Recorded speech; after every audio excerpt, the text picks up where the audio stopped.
pag-uusapan natin ang panahimik ni Sara Duterte, ang pagtiklop ng buntot ni Sara Duterte, ang pag-ikli ng dila ni Sara Duterte. Kasi parang kakaiba yung mga kilos ni Sara Duterte ngayon eh. Parang hindi ata siya palaban. Di kaya strategy lamang po ito, mga kabinggador. Kasi nga naninibago tayo. Bawat kasi may issue kay Sara Duterte, sinasagot niya ng pabalang, ng painsulto. Pero sa punto na ito, si Ramil Madriaga lang naman pala ang makapag-transform ng agila kuno ng Davao into basang sisiw. Diba? Sabi agila si Sara Duterte, sabi matapang, sabi may paninindigan.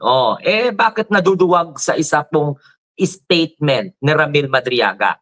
Bibigyan ko kayo ng idea niyan mamaya kung bakit. Kasi kalat na yung mga dokumento sa social media. Grabe.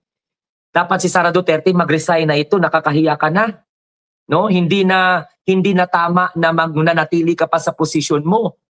Ikaw lang yung alam namin na Vice President na nasangkot sa drug money. At the same time, pugo funding. Alam naman natin na ang pogo, pugad ng kriminalidad dyan. Kaya nga pinasara ng ating Pangulong Bongbong Marcos, nagrereklamo pa mga Duterte Dayhan supporters. Pero sa punto na ito, wag na po nating patagalin, bibigyan ko po kayo ng idea kung bakit itong si Sara Duterte, si Sara Lustay, takot na takot sa statement na Ramil Madriaga. Nawala po ang angas ni Sara Duterte. Pero sabi ng iba, huwag tayong magpakampante kasi pag traidor talaga ang galawan yan. Ayaw din umalis sa pwesto. Impeach nga ng Kamara, pero ang ginawa, kapituko dahil sa ang mga alinyangan ng mga supporter niya sa Senado, sinuportahan pa. So, delikado itong pananahimik ni Sara Duterte. Parang parang may something, parang may something itong pananahimik ni Sara sa kabila ng pagdawit sa kanya at saka yung Biacham, yung connected din sa Pogo, may link din pala doon kay Sara Duterte. So kung pagbabasihan po natin, tuloy-tuloy ang paglabas ng baho, umaalingasaw na. So pag sinabi natin umaalingasaw, naaamoy na. Gets ninyo? Naaamoy na. Kasi kung hindi totoo yung mga pinagsasabi ni Ramil Madriaga na ito, matagal na ito si Sara Duterte nag-react. Sipin mo naman ang ebidensya, labas-pasok, at saka binisita pa niya sa kulungan. Tanungin natin, Sara Duterte, ano ang reason kung bakit ka bumisita sa BGMP? Yan lang ang tanong ng taong bayan sa'yo. So, huwag ka nang mahiya. Diyos ko, ikaw ba naman? Huwag ka nang mahiya, aminin mo na sa sarili mo Noon, nagtatapang-tapangan ka, si Ramil Madriaga lang naman pala ang katapat mo. At saka hindi po kwentong kotsero yan Totoo po yan na mga eksplenasyon. Mananatili po yan na banta sa'yo kapag nanahimik ka.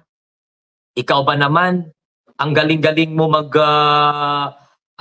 palusot, ang galing-galing mo mag-akusa, sabi nga ng attorney, sino ba yung attorney? Attorney ni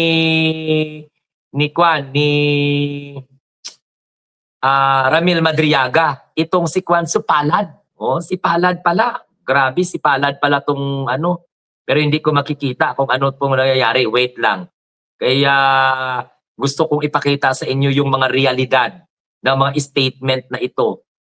Okay? Kasi ganito po mga kamunting tinig, si Attorney Raymond Palad, ito po yung legal counsel ni Ramil Madriaga na nakakaalam ng pagbisita, nakakaalam ng pagbisita ni Sara at saka yung mga staff niya.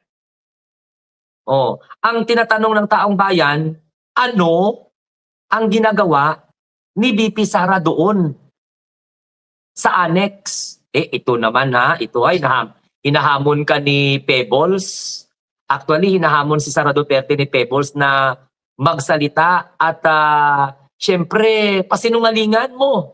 Kung hindi totoo yung mga pinagsasabi ni Ramil Madriaga, pasinungalingan mo. You held accountable sa mga ganito, hindi na mag-ano ka lang, manahimik ka, hindi pwede yun. May pananagutan ka sa taong bayan at saka kung may konsensya ka, umalis ka na sa pwesto. Diba? Huwag ka nang Diyos ko Ginoo. Mamaya, inano kita. So mga kamunting tinig, itong si Attorney Raymond Palad, legal counsel ito ni Madriaga. So siyempre kapag legal counsel ka, may alam ka sa kung ano po ang mga what you call this, activity ng kliyente mo. No? Na mahigit 1 buwan at kalahati daw, ayon po sa balita, na nakipag-ugnayan sa kanya, no, si Ramil Madriaga, bago tuluyang gumawa ng kanyang huling sinumpaang salaysay. Sinumpaang salaysay yan November 29, 2025, na nagdidiin kay Sara Duterte, ang Vice President na walang kwenta, no? Asawa nitong si Attorney Manasseh Manscarpio. Hindi lang pala si Sara Duterte, pati si Manscarpio pala. Grabe Tapos may mga tauhan pa pala ng Office of the Vice President sangkot sa controversial na confidential funds ng OBP at pagtabo nila ng malaking halaga mula sa illegal drugs at Philippine offshore gaming operation or ng POGO. Ngayon, kung sinungaling si Ramil Madriaga, mga Duterte diehard supporters, bakit nanahimik? Ano ang dahilan? Bakit hindi in-apply ni Sara? Kung ang presidente nga, kaya mong pagbantaan na patayin. Kung ang first lady nga, kaya mong pagbantaan na patayin. Kung si former Speaker Martin Romualdez, kaya mong pagbabantaan na patayin. Tapos ngayon, si Ramil Madriaga, tahimik ka. Nabahagyang buntot mo. Di ba? Yung sinasabing Agila ng Davao, ano nangyari? Nagiging basang sisiw na lang. Yan ba yung gusto ninyong maging Pangulo ng Republika ng Pilipinas? Sangkot sa mga controversial na OBP confidential funds. And at the same time, ito grabe. Santissima Trinidad. Actually, pinagplanuhan talaga ito. Mabuti na lang at nakalusot ang mga statement ni Ramil Madriaga. Buti ka mo buhay pa ang tao. Ano kaya kung ang kapalaran ni Ramil Madriaga matulad kay Undersecretary Yusek Cabral na kung saan ay namatay o pinatay, nampakamatay o pinatay. So, bigyan ko lang kayo ng backgrounder, mga kamunting tinig, na mahigit pala 1 buwan at kalahati nakipag-ugnayan itong si Ramil Madriaga sa kanyang legal counsel na walang iba kundi si Raymond Palad, na kung saan nabuo itong huling sinumpaang salaysay ni Ramil Madriaga na nagdidiin kay Vice President Sara Duterte na walang kwenta at sa asawa nitong si Manscarpio at iba pang mga tauhan ng OBP sa controversial na confidential funds at pagtabo ng malaking halaga. Grabe naman talaga, pagtabo ng malaking halaga mula po sa illegal na drugs. So ibig sabihin, mayroon tayong Vice President na pinunduhan ng mga drug lords, ng mga drug operators. Baka nga siguro yung mga pinagsasabi ni Rodrigo Roa Duterte. Diba? Ang kakapal ng mukha ng matanda, pinapahiwatig pa na laban sa mga drug lord, sige, wala mang napakulong na drug lord. Then only to find out, according to statement Ramil Madriaga, na pinabang itong si Sara Duterte at asawa niya sa illegal drugs at Philippine offshore gaming operation or ng POGO. So, alam naman natin na itong si Ramil Madriaga, mga kamunting tinig, dito po sa Bingador, nakadetain po ito sa Bureau of Jail Management and Penology.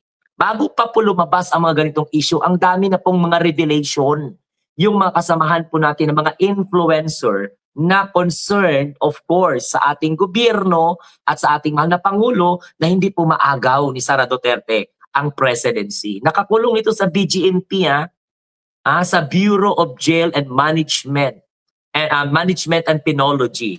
Saan po? Diyan sa may Bikutan, Taguig. Si Madriaga, backgrounder lang, no? Pinailan ito siya ng kasong kidnapping. Okay? Pinailan ito siya ng kasong kidnapping, and at the same time, mga kabingador, aside from that, sinabi din po ni Palad na itong abogado o legal counsel nitong si Ramil Madriaga na dati nang gumawa ng hakbang itong si Madriaga upang humarap at maihayag ang kanyang nalalaman sa House Quad Committee no hearing na nooy pag-imbestiga umano sa paglustay ng 61 or 612.5 o 612.5 million na confidential funds ng Office of the Vice President. Kaya lang ang problema, hindi po naisakatuparan dahil na rin sa kakulangan ng panahon. Ay, makipag-cooperate pala ito sana si Ramil Madriaga.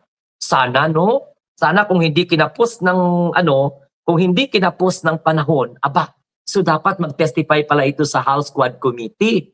Sana, ang ganda sana no na mapanood ng taong bayan. Pero di bale, kasi itong si Abante gusto pong paimbestigahan mga kabingador ang statement nitong Ramil Madriaga na nagdidiin kay Sara Duterte at sa kanyang asawa na tumanggap ng malaking halaga mula po sa illegal drug at saka sa pogo na gatasan ng administrasyon ng matandang hukluban na si Rodrigo Roa Duterte. Ang pinag-uusapan dito, 612.5 million. Kung si Sara Diskaya nakulong, nahuli doon po sa halagang 96.5 million, how much more pa kaya itong questionabling confidential funds ng Office of the Vice President na nakakaalam po nito ay si Ramil Madriaga. Mabuti na lang, buhay pa at sa loob ng 1 buwan at kalahati na pakikipag-ugnayan sa kanyang abogado na buo po itong tinatawag na affidavit na nagpataob or nagpapatahimik ngayon kay Sara Duterte na ubod ng yabang. Ubod ng sinungaling. Ubod ng pagnanakaw ayon po sa mga kasong isinampa laban sa kanya. At take note, ito pong statement ni Ramil Madriaga, nakaabot na po ito sa Office of the Ombudsman. At kasalukuyang inaaral ang veracity nito. Okay? Ang credibility nito. At pag napatunayang may probable cause, delikado ang pagiging Pangulo na balak nitong Bratanela na Vice President. Okay? So, sumulat din itong si Madriaga sa isang senador para mga kabingador sabihin ang nalalaman niya. Pero hindi nabigyan ng pansin. Ayon po yan sa abogado niya. So hindi natin alam kung sino po yung senador na sinulatan nitong si Madriaga. Bakit hindi ito pinansin? Sana naman sa senador, kahit kaalyado, kahit supporter ko pa siguro kahit supporter pa ako ng senador na yan, waswasan ko yung senador na yan Kahit na siguro gusto ko pa yung senador na yan, pero kung totoo yung sinabi ng abogado ni Ramil Madriaga na sumulat siya pero hindi po nabigyan ng pansin at yan ang inamin niya sa DZMM. Okay?